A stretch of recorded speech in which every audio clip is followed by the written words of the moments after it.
चंडीगढ़ मसले ते अपने बयान का मुख्यमंत्री ने किया बचाव, विरोधी धिरां ते भी किया पलटवार। कहा खुद मोहाली दफ्तर शिफ्ट करने वाले अज साडे ते कर रहे हैं सवाल।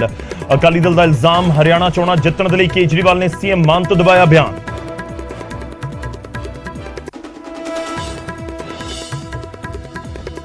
मुख्यमंत्री भगवंत मान ने चंडीगढ़ के प्रशासक नूं लिखी चिट्ठी। चंडीगढ़ दे विच पंजाब के अफसरां दे अनुपात का चुक्या मुद्दा, बोले 60-40 का अनुपात रहे बरकरार। मतेवड़ा प्रोजेक्ट होगा रद्द, मुख्यमंत्री भगवंत मान ने किया ऐलान। बोले जंगल दे विच नहीं बनेगी टैक्सटाइल इंडस्ट्री, जंगलां अते पानियां दे नेड़े नहीं लगेगी इंडस्ट्री। रेप केस दे विच सिमरजीत बैंस सने 5 मुलजमां ने किया सरेंडर। लुधियाना अदालत ने 3 दिन के रिमांड के उत्ते भेजिया। बैंस बोले सियासी साजिश के तहत लगाए गए ने इल्जाम। खेतीबाड़ी मंत्री का बड़ा बयान, कहा पंजाब दे विच नकली रिहां स्प्रेहां ते बीजां दा काम करन वालियां दे खिलाफ होवेगा एक्शन। खेतीबाड़ी ते किसानी नूं बचाउणा सरकार दा मुख एजेंडा। MSP गारंटी दी पेंडिंग मंग नूं लैके 31 जुलाई नूं देश भर दे विच चक्का जाम करनगे किसान। 28 जथेबंदियां ने मीटिंग करके किया ऐलान। 4 घंटे रेलां भी जाणगियां रोकियां।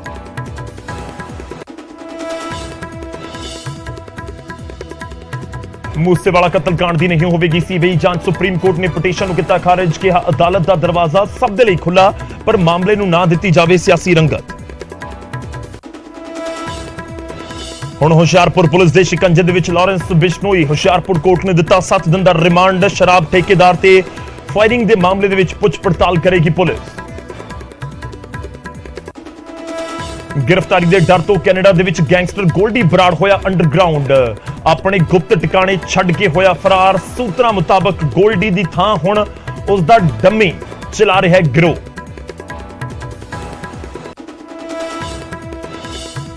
नशे खिलाफ पंजाब पुलिस की बड़ी मुहिम। एक हफ्ते दे विच 176 नशा तस्कर काबू करने का दावा। 6 किलो के करीब हैरोइन ते 17 किलो अफीम बरामद। 600 के करीब परचे।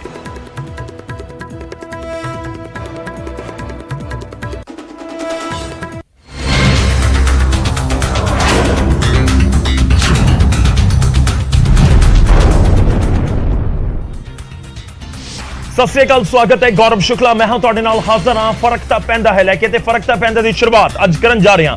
सब तो पहला गल सिद्धू मूसेवाला कतलकांड दे विच हो रहे नवे खुलासियां दी। जांच जारी है। शूटर अजे भी 3 पुलिस की गिरफ्त तो बाहर ने ते इस विचाले जिहड़े काबू किए गए ने एक एक करके खुलासे कर रहे हैं। कतलकांड दे विच नवे खुलासे हो रहे हैं। शूटर्स की गिरफ्तारी तो बाद पंजाब पुलिस पुछगिछ दे विच कुछ होर खुलासे कर रही है। पुलिस पुछगिछ दे विच सामने आया कि वारदात के समय सारे शूटर्स नशे दे विच सन। नशे के चक्कर दे विच शूटर्स दे कई फायर टारगेट तो मिस भी होए, इसलिए ज्यादातर गोलियां गड्डी दे बाहर ते दीवार दे उत्ते लगियां। पुलिस पुछगिछ दे विच पहला ही सामने आ चुका है कि मनप्रीत उर्फ मन्नू खोसा ने सब तो पहला गोली चलाई सी। सिद्धू मूसेवाले दे मर्डर तो लैके हुण लगातार नवे खुलासे सामने आ रहे ते हुण तक दी जिहड़ी पुछगिछ होई है, जिहड़े sharp shooter Punjab police Delhi police की गिरफ्त है, ये जी इस गल सामने आई है कि वारदात जिस दिन हुई तो वारदात नूं अंजाम दिता गया। सारे जिन्ने भी शार्प शूटर सीगे सारे नशे च सीगे ते सारिਆਂ ने जिहड़ी वारदात नूं अंजाम दिता, ताबड़तोड़ जिहड़ी फायरिंग की है वो नशे च की है। मन्नू की गोली दे नाल ही मूसेवाला की थार पंचर हुई। हुण नवां खुलासा होया कि मूसेवाला ने अपनी रिवॉल्वर दे नाल मनप्रीत दे उत्ते जवाबी फायर किया, जो मिस होके मंदिर की दीवार दे उत्ते लग्या। इस तो बाद शूटर्स दे वल्लों की गई फायरिंग दे बाद मूसेवाला दा कोई फायर नहीं आया। मूसेवाला दे उत्ते सब तो नेड़े तो करीब 18.5 साल के शूटर अंकित सिरसा ने दोवें हत्थां दे नाल गोलियां चलाईयां सन, जिस दे नाल मूसेवाला दी मौत हो गई सी। होशो हवास दे विच कोई अजिहा काम करेगा भी क्यों? यह चीज तो साफ है कि नशे की हालत दे विच ही इस तरीके की घटना नूं अंजाम दिता गया और नशे की पूर्ति दे लई ही किते ना किते अजिहे जिहड़े गैंगस्टर्स ने अजिहे काम करते हैं कि उन्होंने मूसेवाला का कतल कर दिता। उधर मूसेवाला कतलकांड के मुख मुलजम गोल्डी बराड़ नूं हुण गिरफ्तारी का भी डर सता रहा है।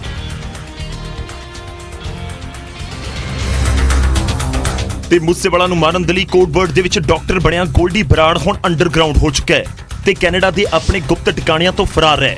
सूत्रों मुताबक गोल्डी बराड़ ने अपने सारे ही मोबाइल फोन बंद कर दिते ने। ਖੁਲਾਸਾ ਇਹ ਵੀ ਹੋਇਆ ਕਿ ਗੋਲਡੀ ਦੀ ਥਾਂ ਤੇ ਹੁਣ ਉਸ ਦਾ ਡੰਮੀ ਗਿਰੋਹ ਨੂੰ ਚਲਾ ਰਿਹਾ ਹੈ। ਰੰਗਦਾਰੀ ਦੀਆਂ ਫੋਨ ਕਾਲਸ ਤੋਂ ਇਹ ਵੀ ਸਾਹਮਣੇ ਆਇਆ ਕਿ ਵੌਇਸ ਸੈਂਪਲਿੰਗ ਦੌਰਾਨ ਗੋਲਡੀ ਦੀ ਆਵਾਜ਼ ਨਹੀਂ ਨਿਕਲੀ। ਦੱਸਿਆ ਜਾ ਰਿਹਾ ਕਿ ਗੋਲਡੀ ਦੀ ਆਵਾਜ਼ ਦੇ ਵਿੱਚ ਨਕਲੀ ਗੋਲਡੀ ਰੰਗਦਾਰੀ ਦਾ ਧੰਦਾ ਕਰ ਰਿਹਾ ਹੈ। ਕੈਨੇਡਾ ਦੇ ਵਿੱਚ ਵੀ ਸੁਰੱਖਿਆ ਏਜੰਸੀਆਂ ਗੋਲਡੀ ਦੀ ਭਾਲ ਕਰ ਰਹੀਆਂ ਨੇ। ਗੋਲਡੀ ਬਰਾੜ ਨੇ ਹੀ ਸਿੱਧੂ ਮੂਸੇਵਾਲਾ ਕਤਲकांड ਦੀ ਜ਼ਿੰਮੇਵਾਰੀ ਲਈ ਹੈ। ਤਾਂ ਜਿਸ ਦੇ ਵੱਲੋਂ ਕਤਲ ਦੀ ਵਾਰਦਾਤ ਨੂੰ ਅੰਜਾਮ ਦਿਵਾਇਆ ਗਿਆ, ਜਿਸ ਨੇ ਪੂਰੀ ਪਲੈਨਿੰਗ ਰਚੀ, ਜ਼ਿੰਮੇਵਾਰੀ ਲਈ ਗੋਲਡੀ ਬਰਾੜ ਹੁਣ ਲੁਕਦਾ ਫਿਰ ਰਿਹਾ ਹੈ ਔਰ ਗ੍ਰਿਫਤਾਰੀ ਦਾ ਡਰ ਵੀ ਸਤਾ ਰਿਹਾ ਹੈ। ਜੋ ਡਰਾਉਂਦਾ ਸੀ ਅੱਜ ਡਰ ਰਿਹਾ ਹੈ। ਉਧਰ ਲਾਰੈਂਸ ਦੀ ਅੰਮ੍ਰਿਤਸਰ ਪੁਲਿਸ ਦੀ ਕੋਲ ਰਿਮਾਂਡ ਖਤਮ ਹੋ ਗਈ ਤੇ ਅੰਮ੍ਰਿਤਸਰ ਤੋਂ ਬਾਅਦ ਹੁਸ਼ਿਆਰਪੁਰ ਪੁਲਿਸ ਲਾਰੈਂਸ ਤੋਂ ਹੁਣ ਪੁੱਛ ਪੜਤਾਲ ਕਰੇ ਤੇ ਹੁਸ਼ਿਆਰਪੁਰ ਕੋਰਟ ਨੇ ਲਾਰੈਂਸ ਦਾ 7 ਦਿਨ ਦਾ ਰਿਮਾਂਡ ਦਿੱਤਾ ਹੈ। ਇਸ ਤੋਂ ਪਹਿਲਾਂ ਸੋਮਵਾਰ ਨੂੰ ਅੰਮ੍ਰਿਤਸਰ ਪੁਲਿਸ ਨੇ 4 ਘੰਟੇ ਦਾ ट्रांजिट रिमांड ਦਿੱਤਾ ਸੀ। ये लिबर्टी टू लाइफ का क्वेश्चन है, तो इसलिए उसकी सुरक्षा का पूरा ध्यान रखा जाएगा। इसका इंश्योरेंस जो है पंजाब पुलिस को देना पड़ेगा और ये जो सुनवाई है अगले मंडे को की जाएगी। ਦੱਸ ਦਈਏ ਕਿ 2019 ਦੇ ਵਿੱਚ ਸ਼ਰਾਬ ਦੇ ਠੇਕੇਦਾਰ ਦੇ ਉੱਤੇ ਫਾਇਰਿੰਗ ਕੇਸ ਦੇ ਵਿੱਚ ਹੁਸ਼ਿਆਰਪੁਰ ਪੁਲਿਸ ਲਾਰੈਂਸ ਬਿਸ਼ਨੋਈ ਤੋਂ ਪੁੱਛ ਪੜਤਾਲ ਕਰੇਗੀ। ਪੰਜਾਬ ਪੁਲਿਸ ਲਾਰੈਂਸ ਨੂੰ ਸਿੱਧੂ ਮੂਸੇਵਾਲਾ ਕਤਲ ਕੇਸ ਦੇ ਵਿੱਚ ਪੰਜਾਬ ਲੈ ਕੇ ਆਈ ਸੀ। ਉਸ ਤੋਂ ਬਾਅਦ ਅੰਮ੍ਰਿਤਸਰ ਪੁਲਿਸ ਨੇ ਰਾਣਾ ਕੰਦੋਵਾਲੀਆ ਕੇਸ ਦੇ ਵਿੱਚ ਵੀ ਪੁੱਛਗਿੱਛ ਕੀਤੀ ਹੈ। ਤਾਂ ਪੁਲਿਸ ਦੇ ਵੱਲੋਂ ਲਗਾਤਾਰ ਪੁੱਛ ਪੜਤਾਲ ਕੀਤੀ ਜਾ ਰਹੀ ਹੈ। ਤਾਂ ਸਿੱਧੂ ਮੂਸੇਵਾਲਾ ਕਤਲ ਕੇਸ ਦੇ ਵਿੱਚ ਲਗਾਤਾਰ ਪੁੱਛ ਪੜਤਾਲ ਹੈ ਤੇ ਰਿਮਾਂਡ ਬੇਸ਼ੱਕ ਅਲੱਗ-ਅਲੱਗ ਕੇਸਿਸ ਦੇ ਵਿੱਚ ਲਿਆ ਜਾ ਰਿਹਾ ਹੋਵੇ, ਪਹਿਲਾਂ ਅੰਮ੍ਰਿਤਸਰ ਹੁਣ ਹੁਸ਼ਿਆਰਪੁਰ, ਪਰ ਇਸ ਸਭ ਦੇ ਵਿਚਾਲੇ ਕਿਤੇ ਨਾ ਕਿਤੇ ਮੂਸੇਵਾਲਾ ਕਤਲ ਦੇ ਨਾਲ ਜੁੜੇ ਹੋਏ ਤੱਥ ਜ਼ਰੂਰ ਪੁੱਛਣ ਦੀ ਤੇ ਖੰਗਾਲਣ ਦੀ ਕੋਸ਼ਿਸ਼ ਦੇ ਵਿੱਚ ਪੁਲਿਸ ਲੱਗੀ ਹੋਈ ਹੈ। ਅੱਗੇ ਤੁਹਾਨੂੰ ਦਿਖਾਵਾਂਗੇ ਕਿਉਂਕਿ ਬਰਸਾਤ ਦਾ ਮੌਸਮ ਹੈ ਤੇ ਮੌਨਸੂਨ ਦੇ ਵਿੱਚ ਕਿਵੇਂ ਆਫਤ ਪਾਣੀ ਬਣ ਜਾਂਦਾ ਹੈ, ਕੁਝ ਤਸਵੀਰਾਂ ਤੁਹਾਨੂੰ ਦਿਖਾ ਰਹੇ ਹਾਂ। ਤੇ ਇਹ ਸ਼ਖਸ ਕਈ ਘੰਟਿਆਂ ਤੱਕ ਪਾਣੀ ਦੇ ਤੇਜ਼ ਵਹਾਅ ਦੇ ਵਿਚਾਲੇ ਫਸਿਆ ਰਿਹਾ। ਬੜੀ ਮੁਸ਼ਕਿਲ ਦੇ ਨਾਲ ਇਹ ਉੱਥੋਂ ਚੀਖਦਾ ਰਿਹਾ, ਚਲਾਉਂਦਾ ਰਿਹਾ।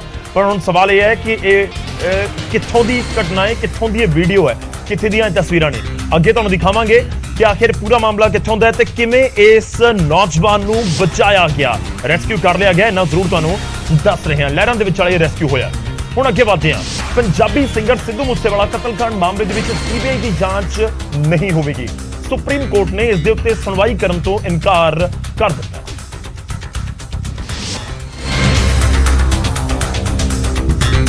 ਤੇ ਸੁਪਰੀਮ ਕੋਰਟ ਦੇ ਵਿੱਚ ਪੰਜਾਬ ਬੀਜੇਪੀ ਦੇ ਆਗੂ ਜਗਜੀਤ ਸਿੰਘ ਨੇ ਪਟੀਸ਼ਨ ਪਾ ਕੇ ਸੀਬੀਆਈ ਦੀ ਜਾਂਚ ਦੀ ਮੰਗ ਕੀਤੀ ਸੀ, ਜਿਸ ਦੇ ਉੱਤੇ ਸੁਪਰੀਮ ਕੋਰਟ ਨੇ ਕਿਹਾ ਕਿ ਇਸ ਮਾਮਲੇ ਨੂੰ ਸਿਆਸੀ ਰੰਗਤ ਨਹੀਂ ਦੇਣੀ ਚਾਹੀਦੀ। ਇਹ ਮਾਮਲਾ ਪਹਿਲਾਂ ਹੀ ਕੋਰਟ ਦੇ ਵਿੱਚ ਪਹਿਲ ਦੇ ਆਧਾਰ ਦੇ ਉੱਤੇ ਸੁਣਿਆ ਜਾ ਰਿਹਾ ਹੈ। इन द मीनवाइल एक एप्लीकेशन और बीजेपी गवर्नमेंट की तरफ से लगाई गई थी कि इसकी इन्वेस्टिगेशन सीबीआई को दी जाए। तो सामने से ऑनरेबल सुप्रीम कोर्ट जस्टिस साहब ने ये कहा कि इसको पॉलिटिकल रंग देने की कोशिश ना की जाए। जो ये मैटर है, ये मैटर मेरिट पे सुना जाएगा, इसलिए पॉलिटिकल मैटर को इसको पॉलिटिकल रंग देने की ना कोशिश की जाएगी और उसको उस पिटीशन को डिसमिस कर दिया है। और हमारी जो रिट पिटीशन है उस पर जो सुनवाई है अगले सोमवार को की जाएगी। ਸੁਪਰੀਮ ਕੋਰਟ ਨੇ ਕਿਹਾ ਕਿ ਪੰਜਾਬ ਪੁਲਿਸ ਤੇ ਹੋਰ ਸੂਬਿਆਂ ਦੀ ਪੁਲਿਸ ਜਾਂਚ ਕਰ ਰਹੀ ਹੈ ਤੇ ਜਾਂਚ ਸਹੀ ਦਿਸ਼ਾ ਦੇ ਵਿੱਚ ਚੱਲ ਰਹੀ ਹੈ। ਤਾਂ ਸੁਪਰੀਮ ਕੋਰਟ ਕਹਿ ਰਿਹਾ ਕਿ ਸੀਬੀਆਈ ਦੀ ਜਾਂਚ ਦੀ ਜ਼ਰੂਰਤ ਨਹੀਂ, ਜਾਂ ਕਹੀਏ ਕਿ ਉਹਨਾਂ ਨੇ ਸੁਣਵਾਈ ਤੋਂ ਇਨਕਾਰ ਕਰ ਦਿੱਤਾ। ਇਸ ਸਭ ਦੇ ਵਿਚਾਲੇ 6 ਸ਼ੂਟਰ ਸੀ, 3 ਕਾਬੂ ਕਰ ਲਏ ਗਏ ਨੇ, 3 ਅਜੇ ਵੀ ਫਰਾਰ ਨੇ। ਜਗਰੂਪ ਰੂਪਾ ਅਜੇ ਫਰਾਰ ਹੈ, ਮਨਪ੍ਰੀਤ ਮੰਨੂ ਖੋਸਾ ਅਜੇ ਫਰਾਰ ਹੈ, ਜਿਸ ਨੇ AK ਸੀਰੀਜ਼ ਦੀ ਗਨ ਦੇ ਨਾਲ ਗੋਲੀਆਂ ਚਲਾਈਆਂ ਸੀ ਸਿੱਧੂ ਮੂਸੇਵਾਲਾ ਦੇ ਉੱਤੇ। ਉਧਰ ਲਾਰੈਂਸ ਬਿਸ਼ਨੋਈ ਦੇ ਪਿਤਾ ਦੇ ਵੱਲੋਂ ਸੁਪਰੀਮ ਕੋਰਟ ਦੇ ਵਿੱਚ ਪਾਈ ਪਟੀਸ਼ਨ ਤੇ ਵੀ ਸੁਣਵਾਈ।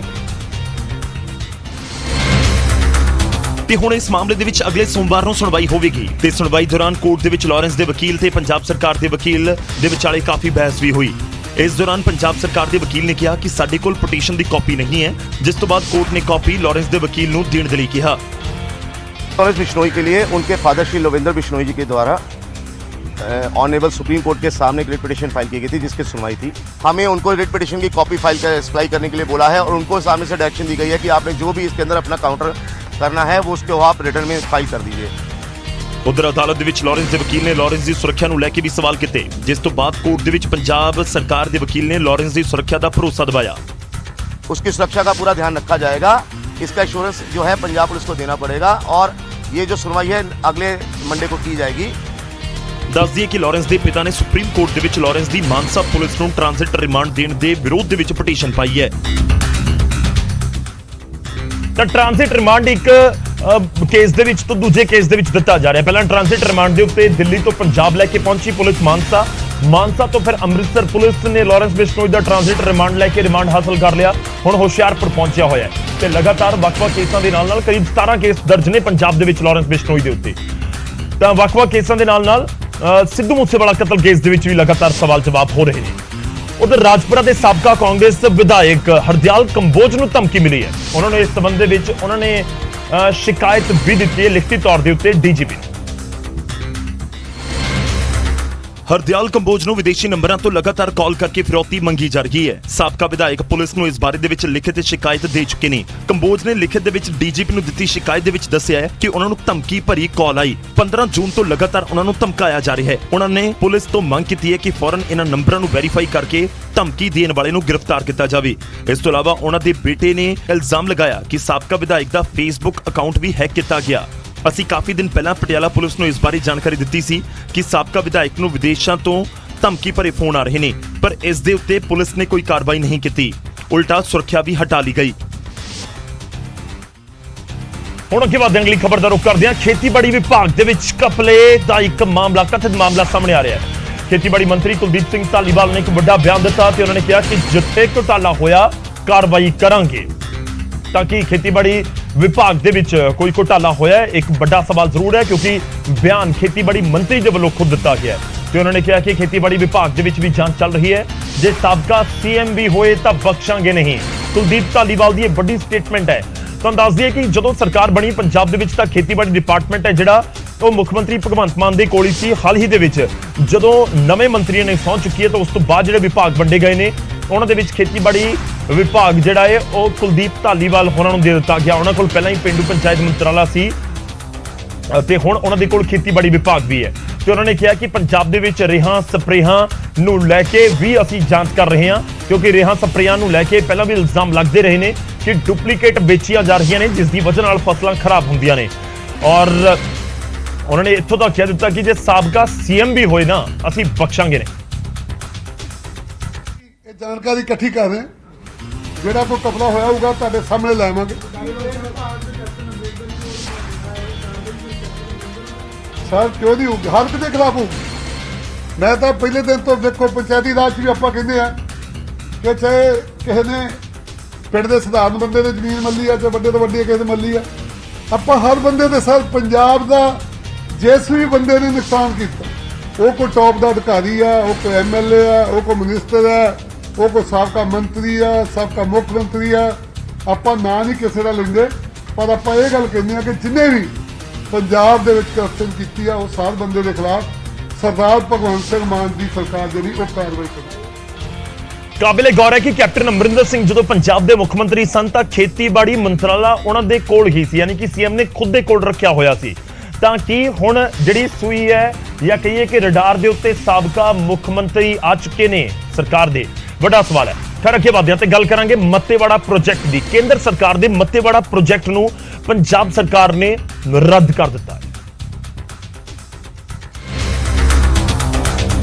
ਲੁਧਿਆਣਾ ਦੇ ਮੱਤੇਵਾੜਾ ਦੇ ਜੰਗਲਾਂ ਦੇ ਵਿੱਚ ਟੈਕਸਟਾਈਲ ਇੰਡਸਟਰੀ ਦਾ ਪ੍ਰੋਜੈਕਟ ਜੋ ਲੱਗਣਾ ਸੀ ਉਸ ਨੂੰ ਰੱਦ ਕਰ ਦਿੱਤਾ ਗਿਆ ਹੈ। ਮੁੱਖ ਮੰਤਰੀ ਭਗਵੰਤ ਮਾਨ ਨੇ ਇਸ ਦਾ ਐਲਾਨ ਕੀਤਾ। ਮਾਨ ਨੇ ਕਿਹਾ ਕਿ ਪਹਿਲਾਂ ਜਿਨ੍ਹਾਂ ਨੇ ਜੰਗਲ ਸੰਭਾਲਣ ਦਾ ਜ਼ਿੰਮਾ ਦਿੱਤਾ ਸੀ ਉਹੀ ਉਸ ਨੂੰ ਵੇਚਣ ਲੱਗੇ। ਅੱਜ ਕੱਲ ਮੱਤੇਵਾੜਾ ਦੇ ਜੰਗਲ ਦੀ ਗੱਲ ਚੱਲ ਰਹੀ ਹੈ। ਸੈਂਟਰ ਸਰਕਾਰ ਨੇ ਕੈਪਟਨ ਸਰਕਾਰ ਨੂੰ ਇੱਕ ਪ੍ਰਪੋਜ਼ਲ ਭੇਜੀ ਕਿ ਇੱਥੇ ਟੈਕਸਟਾਈਲ ਇੰਡਸਟਰੀ ਲਾਉਣੀ ਹੈ, ਸਾਨੂੰ 1000 ਏਕੜ ਚਾਹੀਦੀ ਹੈ। ਤਾਂ ਕੈਪਟਨ ਸਾਹਿਬ ਨੇ ਬਿਨਾਂ ਕੁਝ ਪਤਾ ਕੀਤੇ ਕਿ ਕਿਹਦਾ ਨੁਕਸਾਨ ਕੀ ਹੋਊਗਾ, ਕਿੰਨੇ ਉੱਜੜਨਗੇ, ਦਰਿਆ 'ਚ ਪਾਣੀ ਕਿੰਨਾ ਜ਼ਹਿਰੀਲਾ ਜਾਊਗਾ, ਉਹਨਾਂ ਨੂੰ ਮਨਜ਼ੂਰੀ ਦੇ ਦਿੱਤੀ। ਕੇਂਦਰ ਨੇ ਕੈਪਟਨ ਸਰਕਾਰ ਨੂੰ ਟੈਕਸਟਾਈਲ ਇੰਡਸਟਰੀ ਦਾ ਪ੍ਰਪੋਜ਼ਲ ਭੇਜਿਆ ਸੀ ਜਿਸ ਦੇ ਵਿੱਚ 1000 ਏਕੜ 'ਚ ਫੈਕਟਰੀ ਲੱਗਣੀ ਸੀ। ਕੈਪਟਨ ਸਰਕਾਰ ਨੇ ਇਸ ਪ੍ਰੋਜੈਕਟ ਨੂੰ ਮਨਜ਼ੂਰੀ ਦੇ ਦਿੱਤੀ ਸੀ ਕਿ ਮੱਤੇਵਾੜਾ ਦੇ ਜੰਗਲ 'ਚ ਕੋਈ ਇੰਡਸਟਰੀ ਨਹੀਂ ਲੱਗੂਗੀ, ਬਲਕਿ ਪੰਜਾਬ ਦੇ ਵਿੱਚ ਜਿੱਥੇ ਵੀ ਦਰਿਆ ਦਾ ਕਿਨਾਰਾ ਹੈ, ਜਿੱਥੇ ਵੀ ਕੋਈ ਪਾਣੀ ਜਿਹੜਾ ਉਹ ਵਗਦਾ ਹੈ, ਉੱਥੇ ਕੋਈ ਇਹੋ ਜਿਹੀ ਇੰਡਸਟਰੀ ਨਹੀਂ ਲੱਗੂਗੀ। ਮਾਨ ਸਰਕਾਰ ਨੇ ਫੈਸਲਾ ਲਿਆ ਕਿ ਹੁਣ ਪੰਜਾਬ ਦੇ ਵਿੱਚ ਕਿਤੇ ਵੀ ਪਾਣੀ ਨੂੰ ਪ੍ਰਦੂਸ਼ਿਤ ਕਰਨ ਵਾਲੀ ਫੈਕਟਰੀ ਨਹੀਂ ਲੱਗੇਗੀ। ਜੇਕਰ ਕੇਂਦਰ ਸਰਕਾਰ ਚਾਹੁੰਦੀ ਹੈ ਤਾਂ ਅਸੀਂ ਦੂਜੀ ਥਾਂ ਦੇ ਸਕਦੇ ਹਾਂ, ਹਾਲਾਂਕਿ ਅਸੀਂ ਪਾਣੀ ਦੇ ਨੇੜੇ ਅਜਿਹੀ ਫੈਕਟਰੀ ਦੀ ਇਜਾਜ਼ਤ ਨਹੀਂ ਦੇਵਾਂਗੇ। ਕਾਬਿਲੇ ਗੌਰ ਇਹ ਵੀ ਹੈ ਕਿ ਕੇਂਦਰ ਦੇ ਟੈਕਸਟਾਈਲ ਮੰਤਰਾਲੇ ਦੇ ਵੱਲੋਂ ਦੇਸ਼ ਭਰ ਦੇ ਵਿੱਚ 7 ਥਾਵਾਂ ਦੇ ਉੱਤੇ ਇਹ ਟੈਕਸਟਾਈਲ ਇੰਡਸਟਰੀ ਲਗਾਉਣ ਦਾ ਫੈਸਲਾ ਲਿਆ ਗਿਆ ਸੀ, ਜਿਨ੍ਹਾਂ ਦੇ ਵਿੱਚੋਂ ਇੱਕ ਪੰਜਾਬ ਤੇ ਪੰਜਾਬ ਦੇ ਵਿੱਚ ਮੱਤੇਵਾੜਾ ਨੂੰ ਚੁਣਿਆ ਗਿਆ। ਔਰ ਇਹ ਵੀ ਕਿਹਾ ਜਾ ਰਿਹਾ ਕਿ 1000 ਏਕੜ ਦੇ ਵਿੱਚ ਇੰਡਸਟਰੀ ਲੱਗਣੀ ਸੀ ਤੇ ਹਜ਼ਾਰਾਂ ਨੌਜਵਾਨਾਂ ਨੂੰ ਇਸ ਦਾ ਰੋਜ਼ਗਾਰ ਦਾ ਫਾਇਦਾ ਵੀ ਹੋਣਾ ਸੀ। ਖੈਰ ਚੌਗਿਰਦੇ ਦੀ ਕੀਮਤ ਦੇ ਉੱਤੇ ਰੋਜ਼ਗਾਰ ਕੋਈ ਫਾਇਦੇ ਦਾ ਸੌਦਾ ਤਾਂ ਨਹੀਂ ਕਿਹਾ ਜਾ ਸਕਦਾ, ਪਰ ਜਦੋਂ ਲੋਕਾਂ ਦੇ ਵਿਰੋਧ ਦੇ ਵਿਚਾਲੇ ਸਰਕਾਰ ਪ੍ਰੋਜੈਕਟ ਨੂੰ ਰੱਦ ਕਰਨ ਦਾ ਫੈਸਲਾ ਲਵੇ ਫਿਰ ਫਰਕ ਤਾਂ ਪੈਂਦਾ ਹੈ। ਹੁਣ ਇਸੇ ਮੁੱਦੇ ਨਾਲ ਜੁੜਿਆ ਹੋਇਆ ਸਾਡਾ ਅੱਜ ਦਾ ਸਵਾਲ ਹੈ। ਸਾਡਾ ਅੱਜ ਦਾ ਸਵਾਲ ਹੈ ਕਿ ਪੰਜਾਬ ਦੇ ਕੁੱਲ ਖੇਤਰਫਲ ਦਾ ਕਿੰਨਾ ਹਿੱਸਾ ਜੰਗਲ ਹੇਠ ਹੈ, ਯਾਨੀ ਜਿਹੜਾ ਜੰਗਲ ਦਾ ਇਲਾਕਾ ਪੰਜਾਬ ਦੇ ਵਿੱਚ ਹੈ ਉਹ ਕਿੰਨੇ ਫੀਸਦ ਹੈ ਪੂਰੇ ਪੰਜਾਬ ਦੇ ਖੇਤਰਫਲ ਦੇ ਮੁਤਾਬਿਕ। ਚਾਰ ਆਪਸ਼ਨ ਤੁਹਾਡੇ ਸਾਹਮਣੇ ਨੇ। A 16%, B 5.95%, ਕਰੀਬ 6%, ਜਾਂ ਫਿਰ ਆਪਸ਼ਨ C 33%, ਜਾਂ ਫਿਰ D 3.67%, ਯਾਨੀ ਕਰੀਬ 3.5% ਤੋਂ ਜ਼ਿਆਦਾ। ਤਾਂ ਚਾਰ ਦੇ ਵਿੱਚੋਂ ਸਹੀ ਆਪਸ਼ਨ ਕਿਹੜੀ ਹੈ? ਅਸੀਂ ਤੁਹਾਨੂੰ ਇਹ ਜਵਾਬ ਤੇ ਪੂਰੀ ਜਾਣਕਾਰੀ ਪੰਜਾਬ ਦੇ ਖੇਤਰਫਲ ਤੇ ਜੰਗਲਾਤ ਦਾ ਜਿਹੜਾ ਇਲਾਕਾ ਹੈ ਉਸ ਦੇ ਨਾਲ ਜੁੜੀ ਹੋਈ ਰਾਤ 9 ਵਜੇ ਦੇ ਪ੍ਰੋਗਰਾਮ ਦੇ ਵਿੱਚ ਦਵਾਂਗੇ।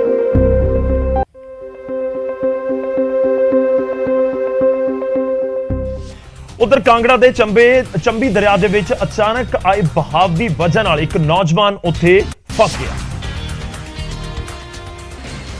ਪਾਣੀ ਦੇ ਤੇਜ਼ ਵਹਾਅ ਦੇ ਵਿੱਚ ਫਸਿਆ ਇਹ ਨੌਜਵਾਨ ਦਰਿਆ ਦੇ ਵਿੱਚ ਟਰੈਕਟਰ ਟਰਾਲੀ ਲੈ ਕੇ ਪਹੁੰਚਿਆ ਸੀ, ਪਰ ਅਚਾਨਕ ਮੀਂਹ ਤੋਂ ਬਾਅਦ ਪਾਣੀ ਦਾ ਪੱਧਰ ਵਧਿਆ ਅਤੇ ਦਰਿਆ ਦੇ ਵਿੱਚ ਹੜ੍ਹ ਦਾ ਪਾਣੀ ਟਰੈਕਟਰ ਦੇ ਉੱਤੇ ਵਾਲੇ ਹਿੱਸੇ ਤੱਕ ਪਹੁੰਚ ਗਿਆ। ਇਸ ਦੌਰਾਨ ਨੌਜਵਾਨ ਕਈ ਘੰਟਿਆਂ ਤੱਕ ਟਰਾਲੀ ਦੇ ਉੱਤੇ ਹੀ ਖੜਾ ਰਿਹਾ ਅਤੇ ਮਦਦ ਦੇ ਲਈ ਚੀਖਦਾ ਰਿਹਾ। ਨਦੀ ਕਿਨਾਰੇ ਖੜੇ ਲੋਕ ਵੀ ਇਸ ਨੌਜਵਾਨ ਨੂੰ ਸਲਾਹ ਦੇਣ ਤੋਂ ਇਲਾਵਾ ਕੁਝ ਨਹੀਂ ਕਰ ਪਾ ਰਹੇ ਸਨ। ਦਰਿਆ ਦਾ ਪਾਣੀ ਆਪਣਾ ਵਿਕਰਾਲ ਰੂਪ ਧਾਰਨ ਕਰ ਰਿਹਾ ਸੀ ਅਤੇ ਨੌਜਵਾਨ ਦੀ ਚਿੰਤਾ ਵੱਧ ਰਹੀ ਸੀ। ਇਸ ਵਿਚਾਲੇ ਕਾਂਗਰਸ ਦੇ ਸੂਬਾ ਜਨਰਲ ਸਕੱਤਰ ਕੇਵਲ ਸਿੰਘ ਪਠਾਨੀਆ ਦਲ-ਬਲ ਦੇ ਨਾਲ ਮੌਕੇ ਦੇ ਉੱਤੇ ਪਹੁੰਚ ਗਏ ਅਤੇ ਉਹਨਾਂ ਨੇ ਆਪਣੇ ਸਾਥੀਆਂ ਦੇ ਨਾਲ ਰੱਸੀ ਦੇ ਸਹਾਰੇ ਕਰੜੀ ਮਸ਼ੱਕਤ ਤੋਂ ਬਾਅਦ ਨੌਜਵਾਨ ਨੂੰ ਬਾਹਰ ਕੱਢਿਆ। इतना तेज पानी आ रहा था, लेकिन उसके बावजूद भी उसने जो है निडरता दिखाई और माता रानी की कृपा से जो है राहुल भी सेफ है और ट्रैक्टर जो है अभी भी पानी के बीच में है। ਹਿਮਾਚਲ ਦੇ ਵਿੱਚ ਮੌਨਸੂਨ ਦੀ ਸ਼ੁਰੂਆਤ ਦੇ ਨਾਲ ਹੀ ਪ੍ਰਸ਼ਾਸਨ ਲੋਕਾਂ ਨੂੰ ਨਦੀ ਨਾਲਿਆਂ ਤੋਂ ਦੂਰ ਰਹਿਣ ਦੀ ਸਲਾਹ ਦੇ ਰਿਹਾ ਹੈ। ਬਾਵਜੂਦ ਇਸ ਦੇ ਲੋਕ ਜਾਨ ਜ਼ੋਖਿਮ ਦੇ ਵਿੱਚ ਪਾ ਕੇ ਨਦੀ ਨਾਲਿਆਂ ਦੇ ਨੇੜੇ ਜਾ ਰਹੇ ਨੇ। ਖੈਰ ਤੇਜ਼ ਵਹਾਅ ਦੇ ਵਿੱਚੋਂ ਬਚ ਕੇ ਵਾਪਸ ਆ ਜਾਣਾ ਮੁਸ਼ਕਿਲ ਤਾਂ ਹੁੰਦਾ ਹੈ, ਪਰ ਲੋਕਾਂ ਦੀ ਸਮਝ ਅਤੇ ਦਲੇਰੀ ਦੀ ਵਜ੍ਹਾ ਦੇ ਨਾਲ ਇਹ ਨੌਜਵਾਨ ਦੀ ਜ਼ਿੰਦਗੀ ਜ਼ਰੂਰ ਬਚ ਗਈ। ਖੈਰ ਜਦੋਂ ਕੋਈ ਦਲੇਰੀ ਕਰੇ, ਸਮਝਦਾਰੀ ਮੌਕੇ ਦੇ ਉੱਤੇ ਦਿਖਾਵੇ, ਫਿਰ ਫਰਕ ਤਾਂ ਪੈਂਦਾ ਹੈ। ਫਿਲਹਾਲ ਇਜਾਜ਼ਤ ਦਿਓ, ਰਾਤ 9 ਵਜੇ ਮੁੜ ਤੋਂ ਮੁਲਾਕਾਤ ਹੋਵੇਗੀ। ਫਰਕ ਤਾਂ ਪੈਂਦਾ ਹੈ।